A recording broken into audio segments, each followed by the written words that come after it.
Welcome back, guys, to the final round. My name is Jake, and tonight we're going to talk about the once promising career of one JoJo Diaz, Joseph Diaz Jr. Honest, he's one of those guys who I've just thought of and thought man, this guy could have been so. He's got a good record. He has a good career. He's a former world champion. Um, he's probably never going to be in the Boxing Hall of Fame. He's probably he probably won't be remembered as somebody who had the potential or from an early part of his career and stuff like that, or had this massive following ever. But just for me, he really had a chance to be something really special, and he sort of just has fallen off, and I'll go into it a little bit. But right now, he sits with a pro record of 34-8-1. It's not that bad. There are, I'm sure there are several Hall of Fame, a longtime fighters who have similar records to that. I don't know if anyone has the exact record as that in the Hall of Fame. I'm sure there's some guys, but he's not going to end up in the Boxing Hall of Fame.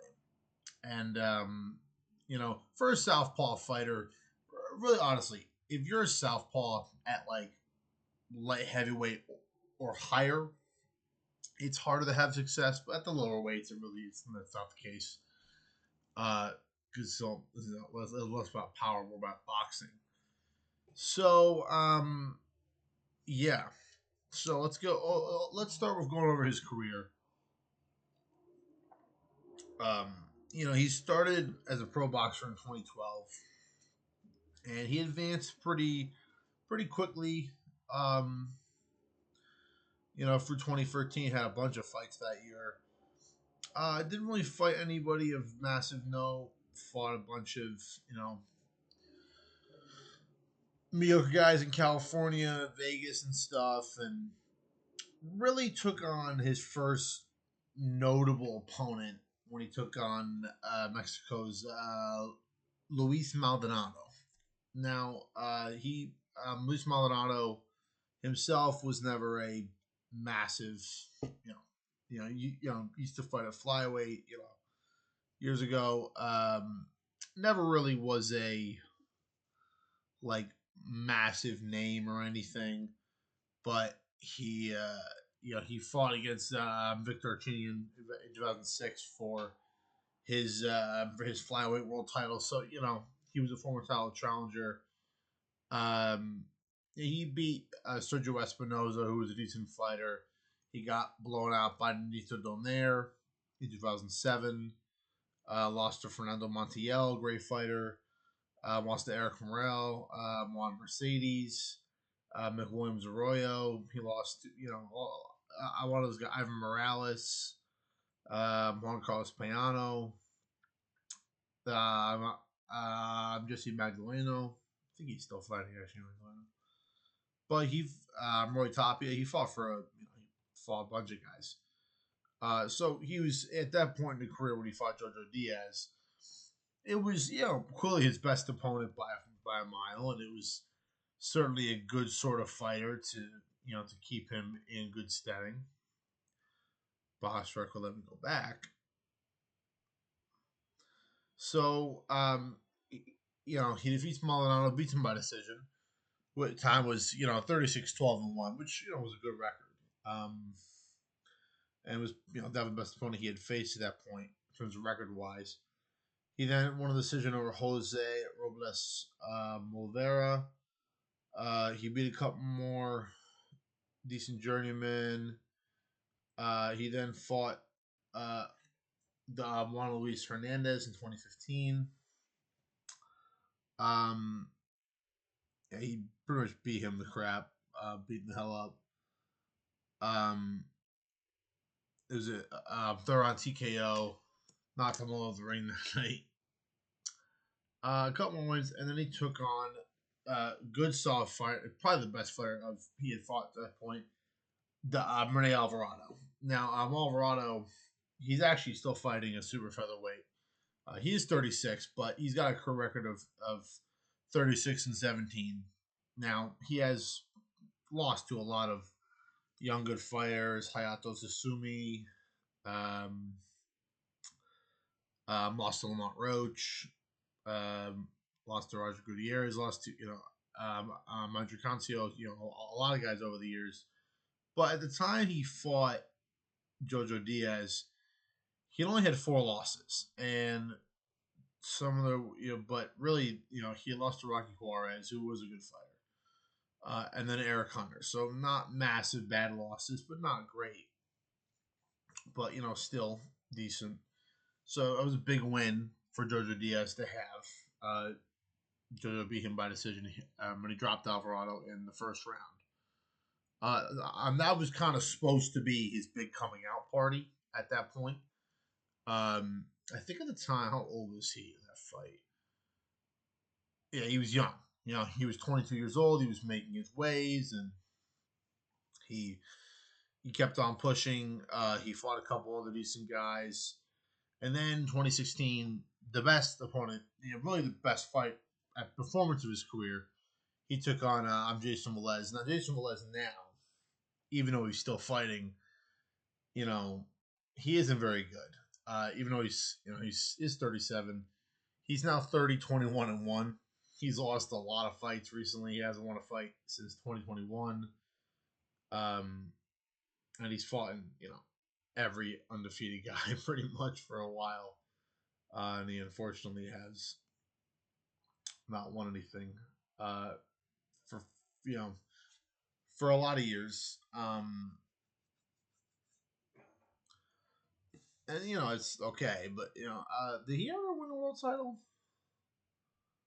No, he had a draw um Gradovich for the IBF World Feather. Yeah, I don't think. Well, yeah. So he fought for a title. So he's a former world title challenger. So at the time, Velez, I think he had just lost to Ronnie Rios, who was a great fighter back 2015. So clearly, he come off his first loss, and that was a big moment for JoJo Diaz to get that fight against at that time, at featherweight, a true, you know, I'd say a true maybe top 15 featherweight. So a big deal for him. And He then defeated Victor Prawn by second round knockout, took on Andrew Cancio, won that fight by TKO, beat Hiroshi Garcia. This time he had the North American Boxing Federation featherweight title, which he defended a bunch of times. He defended it yeah, several times. And after defeating Manuel Avila, and at this time, he probably could have progressed to world level in 2016, 2017. There was now around the time, I don't remember who the champions were around that point, but there were definitely probably champions who he didn't believe he could beat at the time. And then he had a decision win over Rafael Rivera. And then 2018 took on the very, even though he wasn't as good as he used to be, he took on Victor Terrazas, who at the time was 38-4-2. So a good fighter. Terrazas at that point, I don't know how old he was, but he was a good fighter for a lot of years. But this was at the very end of his career. But yeah, Terrazas had even though Leo Cruz, even though Leo Santa Cruz had beat the crap out of him for the super bantamweight title, um, he had won it over in a good fight against Christian Mijares. Um, he had he had defeated Fernando Montiel. Um, Randall Monroe, I haven't heard that name in a while. But he himself was a good fighter, solid. So for JoJo Diaz, at the end of his career, still was a good win for him. Knocked him out in the third round. Um, and at this point in 2018, he finally arrives at his first chance at a world title. Now, he had built himself up in the North American boxing scene and fought many, Mexican fighters, a bunch of, really good regional fighters. But really, at the time, his best opponent was probably Jason Velez at that point 2 years before that. He hadn't fought anyone better than that, really. Andre Cancio was a very, very good fighter himself. Um, maybe he was his best win, but still. So he gets to a point where in 2018 he finally challenges Gary Allen Russell Jr. and challenges him for the WBC World Featherweight title. And this was a fight that JoJo was 26-0, undefeated. He's coming to the fight with a lot of height, 25 years old, and at this point was kind of touted to be this big future star. And he's young, and there's all this, and I remember at the time watching this on Showtime, and this was when the entire Russell. This is when the entire Russell family was fighting on the court. I remember I was watching it. I actually remember because we at the old gym we had a TV, not like in the gym area, but in uh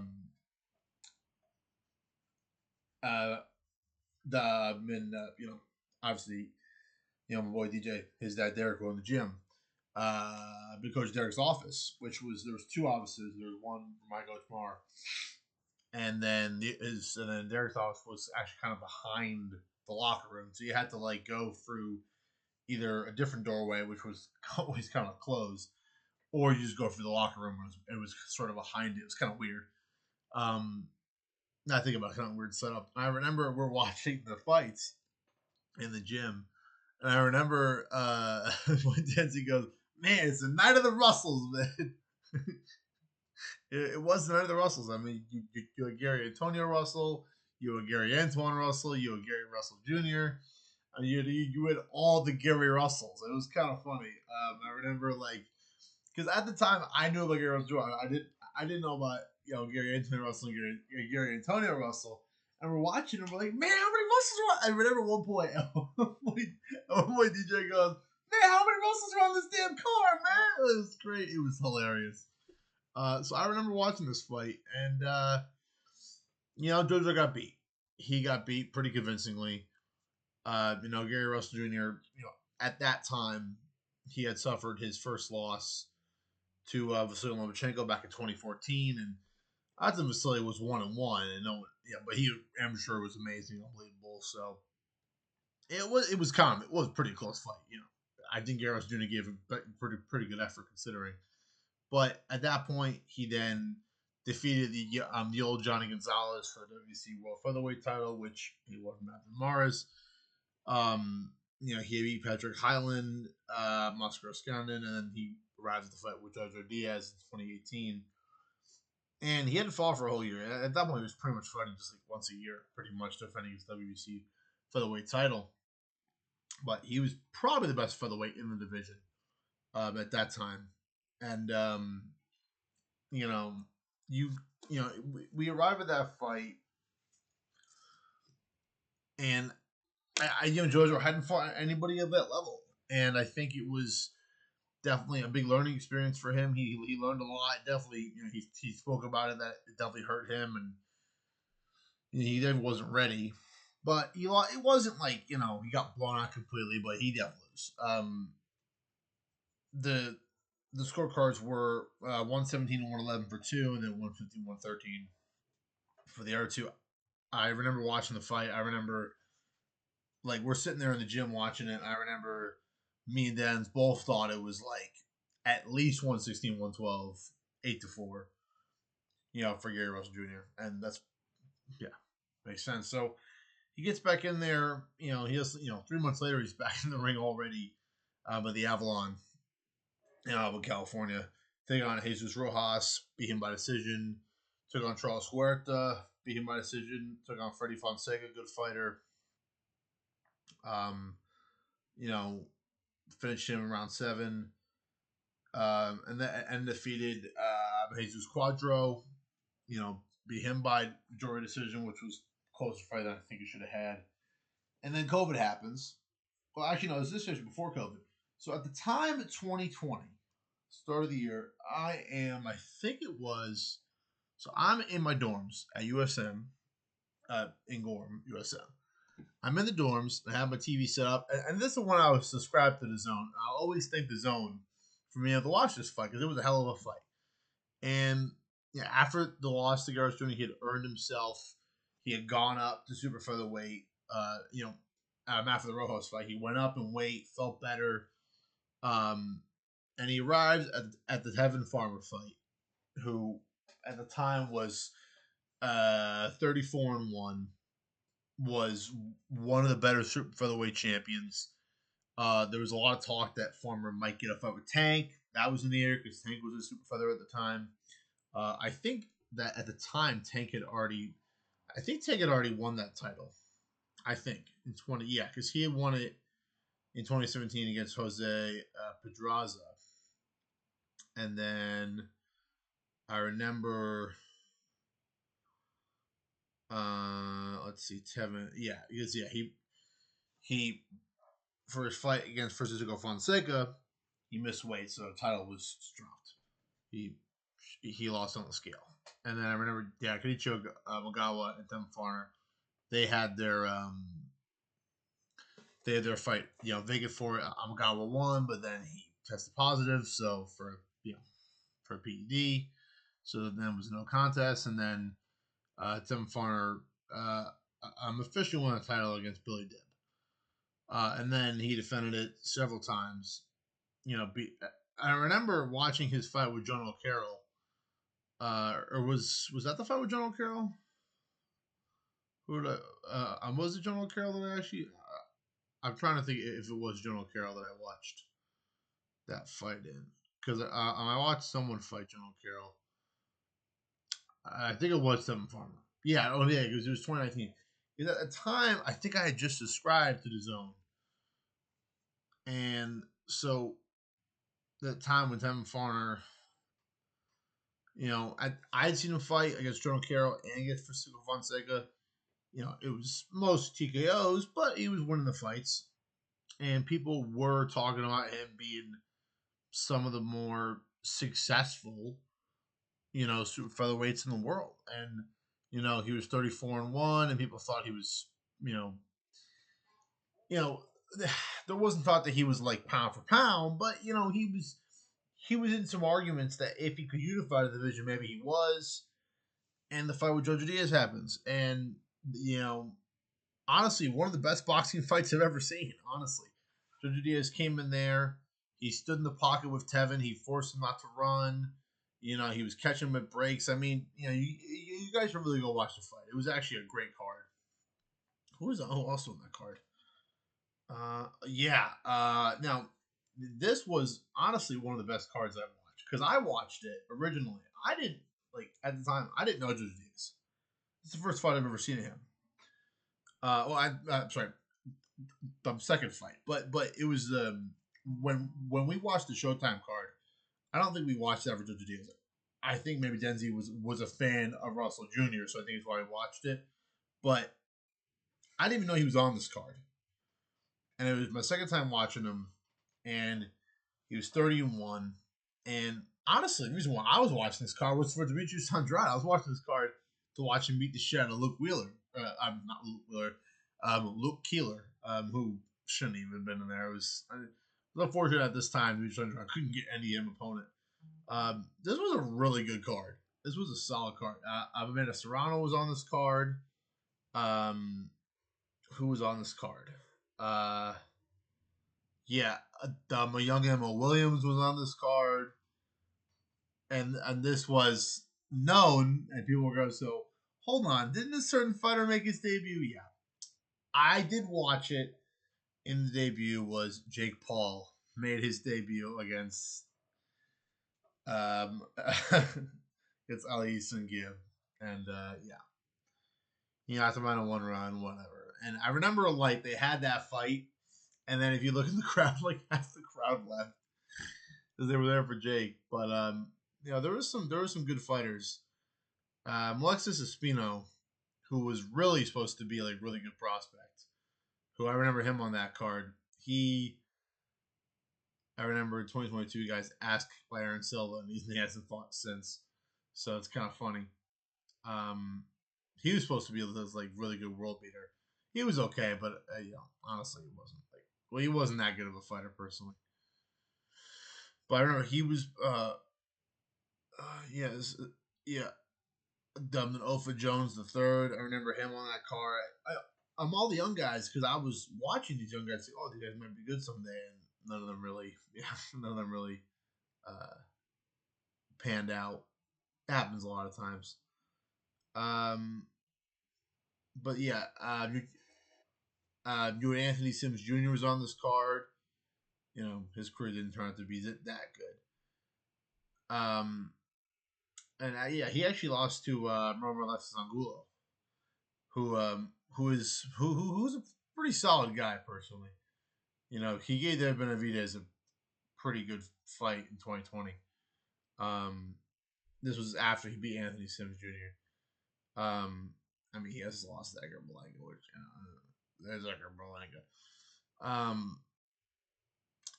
I remember the reason I've always been a huge fan of Barajan Makwadaliev is because I watched him win his first world title against Daniel Roman, who was 27-2-1, good world titleist, and Akhmadaliev. And I still don't know how Judge Rodolfo Aguilar, never forget that guy's name. I don't know how he scored the fight for Roman. I remember, I don't think it was like Brian. I think Brian Kenny might have been on the call. I forgot who was on the call. You know what? I'm gonna look that up because I could have sworn it was Brian Kenny who was on this call. It might have been Todd Grisham, but Farmer versus Diaz Jr. Okay, I'm gonna pause and just take a look who was commenting. Yeah, I have no idea who. It was Sergio Mora and Chris Mannix, but I don't remember the guy who was doing that. I remember his voice, but I don't know. I don't know who it is. So it was a great card, and then I don't think this might have been the main event. Tevin Farmer and JoJo Diaz, and honestly, JoJo just pretty much beat him by just kind of like staying in the pocket and just pretty much trading him combinations. I mean, he won with combination punching. And I'll never forget this cut over his eye. It got whoops, it got really bad. It was like round like 3 or 4. It happened. It was early in the fight, and I'm thinking, oh no, he's fucked. And I think this picture is around like round 6 or 7.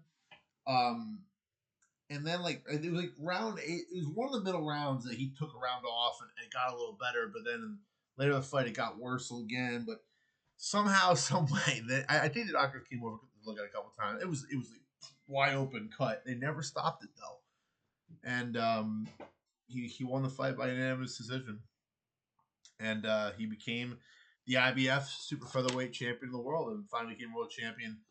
I think this was right around when Kobe Bryant died because he was wearing his Kobe Bryant jersey when he won. And hold on, I think I have the picture right here. Yeah, so it's in the picture of him in his jersey, just him in the fight. Um, yeah, it was a great night, and it was it's been the best performance of his career against a guy Tevin Farmer who was I think on like a 6-7 year win streak. And Tevin Farmer, yeah, he had 4 losses and the 1 draw, but you gotta remember about Tevin Farmer. Yeah, he has the lazy eye and stuff. I know, but he was really good. I mean, his early losses. I mean, he lost his pro debut by TKO, and then lost his 4th fight. The Josh Bowles. I mean, but he was able to rebound from those fights, and he then lost to some other guy, and then really just he went on a long win streak for and then in 2012 lost to Jose Pedraza by knockout. But ever since then he had been able to come back. And usually at that point, most guys don't come back for that. I mean, his record was literally 7-4-1 after that point. Most guys don't come back from 7-4-1 and become a reigning world champion. but he fought for years, and he had a great win over Dallas Prescott. Uh, a very dominant win over Ivan Redcock, or sorry, I'm Redcock. Um, and then he had a fight with Ogawa, which was a contest because he tested positive. And then he had his wins over Billy Dibb, James Tennyson, Fonseca, John O'Carroll, Frenois, and even after the JoJo fight, he didn't really get beat badly until the fight against remember Tala uh, last year, and then uh, losing to Cepeda Segura in two fights. Which the first fight, I still think he won. I still think he won the first fight. The second fight, he definitely lost that fight, but they're both really close. And then obviously he got killed by Floyd Schofield. Floyd Schofield. Floyd Schofield. Jesus Christ, I can't say the poor's name. I did a video about him. So I'll say his name. But yeah, it's clearly something that he was, but 34-1, good fighter, defended his title, looked like he was, looked like he was potentially a guy in the rise, and he goes in there, you know, um, against JoJo Diaz, and you know, there were moments that obviously the cut Farmer did fight well. He was a great, he was really a good boxer. He should have boxed, but he was able, and it was a great fight. Both guys fought great. But at the end of the fight, I remember being so happy for JoJo, and he was emotional with his jersey on, and I was like, man. And honestly, one of the one of the reasons I kept the zone because I was already like, fuck a lot of money. It was like $18, $15. At the time, $14 was a lot for me. I was a kid in college. I never had fucking money. Still a lot of money anyway. But and then it kind of all fell apart for JoJo Diaz. His next fight against Shavkat Razdan Rakhmonov. Yeah, the Rakhmonov. Uh, he missed weight, and so he vacated the title on the scale, which the previous champion Ronda Davis had already done. So against like I feel bad for the IBF for the weight title because it's been vacated a ton on the scale for title. So he loses it. It ends up being a draw. It was a good fight. I honestly thought he lost this fight. Um, but it was still a good fight. There was a big headbutt in the 12th round, big cut opened up, but ended up being a draw. And then he took on Javier Fortuna, uh, 21 for the WBC interim world, the interim world lightweight title. Uh, and then he finds himself against freaking Devin Haney, which he had no chance. To be honest, he did decently well against Devin Haney. He just tried to sit in his chest and throw and counter on. And this the fight where Devin did run, and it was kind of similar, not similar to the fight he had against Norman, but some moments were similar where he was kind of running Devin Haney, and JoJo was able to get some rounds. I mean, the scorecards were unanimous for Devin Haney, 117 111 for two, and then 116 111 the other one. Oh, sorry. My bad. 117 111 and then 116 112. My height at 160 112 personally. I remember watching this fight being just like because I was hoping, okay, JoJo had a Fortuna, and after the Farmer fight, I followed his career, intently. I was really hoping he'd beat Devin Haney. He didn't. He then took on. He then took on. Williams and Pettis Segura. And he gave his all against Segura, against Cepeda, but it just. I mean, he got cut really bad on his left eye, and then it was a headbutt around six. Got his right eye cut, and he tried, but it was a blowout. Cepeda just kind of just pretty much battered him around. He battered him. It was definitely the worst loss of JoJo's career. Um, because we'll get to it, but this is when I think he started to fall off, and he had made it clear around the Farmer fight he had mental health issues, and I think at this time stuff was starting to really get to him. And as I said, this was when I didn't stop following him, but I stopped watching every fight. Like, because I watched his fight with Farmer, I watched the fight with Markimov. I watched Fortuna. I watched fight against Haney, and I watched the Zepeda fight, and I'm like, okay, I'm kind of pissed off. He lost to Mercito Gesta, who was 33-3-3, good fighter. Split decision. He beat Jerry Perez. He then lost split decision to Jesus Antonio Perez Campos. He lost the point in that fight, which probably cost him at least a draw. And then he got knocked out by Oscar Duarte, um, who is himself a pretty good fighter at that weight. Even though he lost to Ryan Garcia, maybe the crowd by D'Angelo Keys, that's for sure. Um, didn't he just get? Yeah, Charlie Sheedy beat the crap out of him. And he was able to knock out JoJo in the. It was weird because it was California rules, so he was stop standing, kind of a weird rule. And then had his loss against Abraham Montoya, who just gave a really bad effort against Erdenbot. It's kind of crazy. I don't know how Montoya. I mean, because he just lost to Mark Castro, and I'm thinking, okay, JoJo. I'm like, because I watched this fight of Mark, or I watched the highlights of Mark Castro. I'm like, well, I mean, man, JoJo Diaz could be this guy, and the way he fucking turned him, but and JoJo lost, and it was a split decision. And I think he won. I think Montoya won. Montoya can throw, but he doesn't throw any real power. And it's fact JoJo lost that fight. That's when I realized, like, man, something's not going right. And he was able to get a win against the guy who was 6-4-1, won by decision.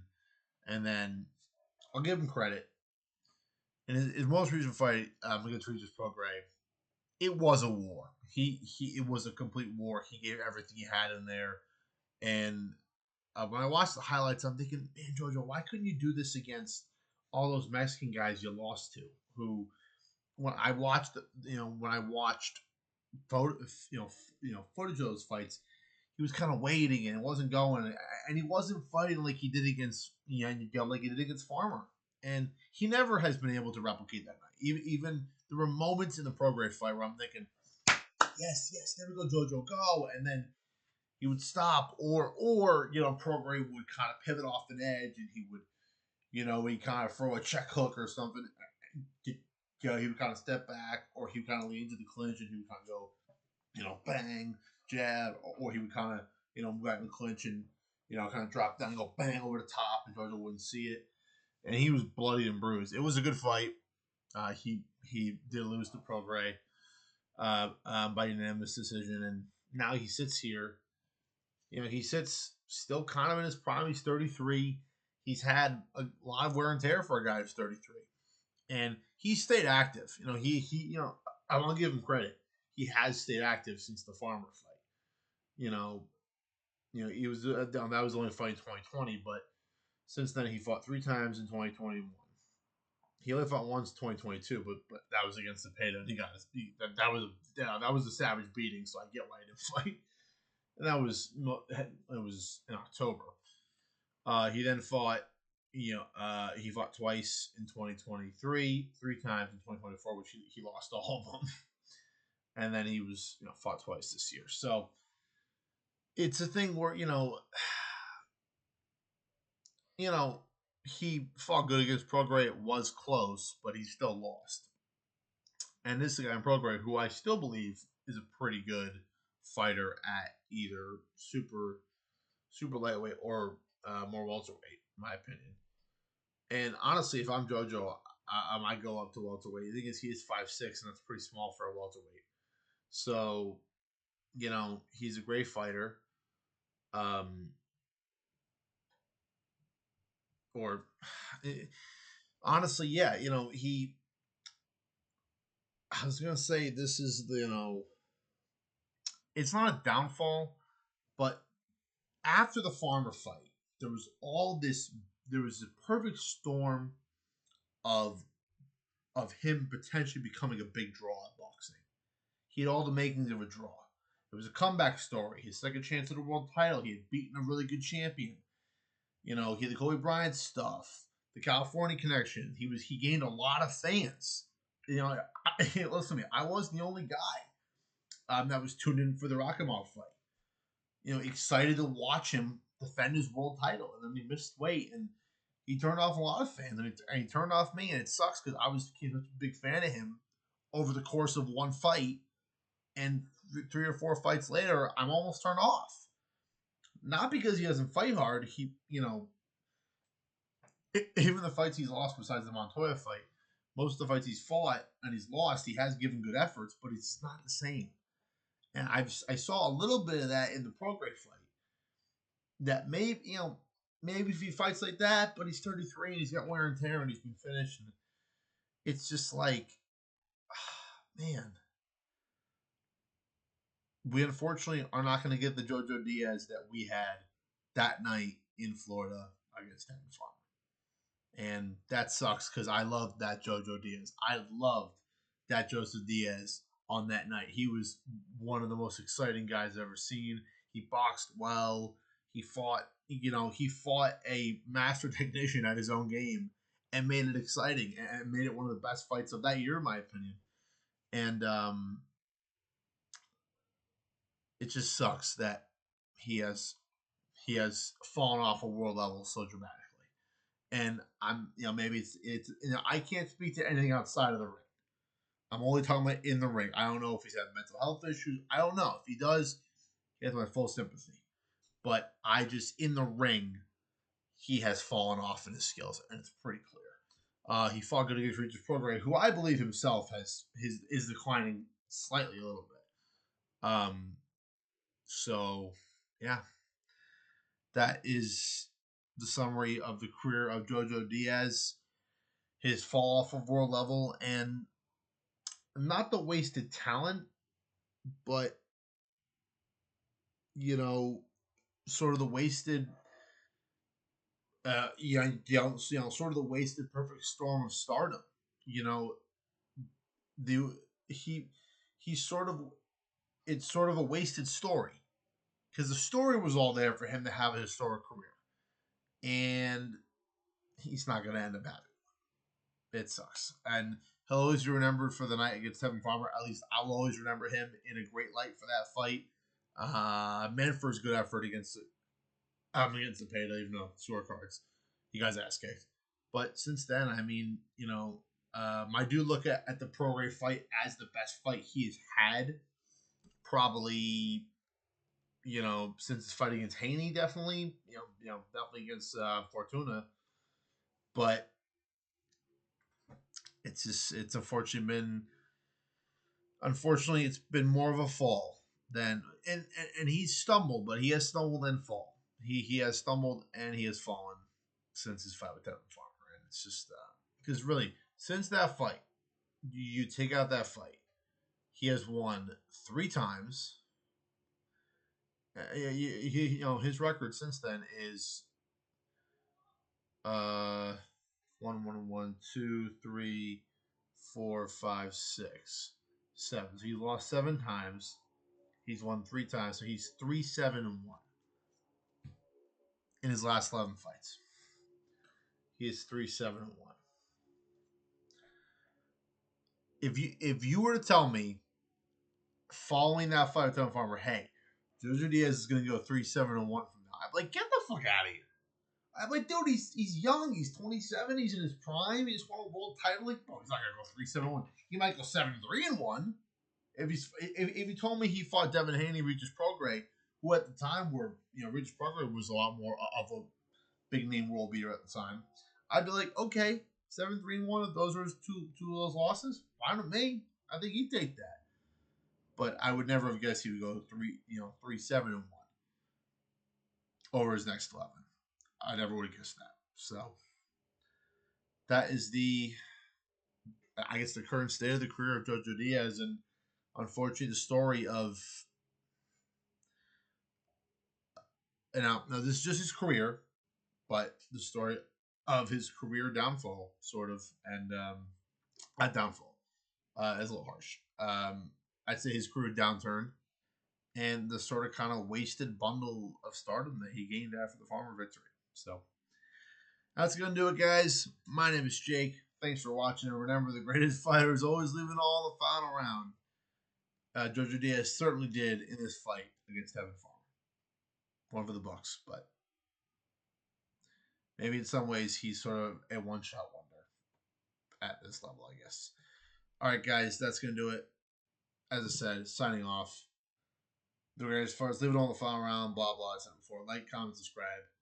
We'll see you guys.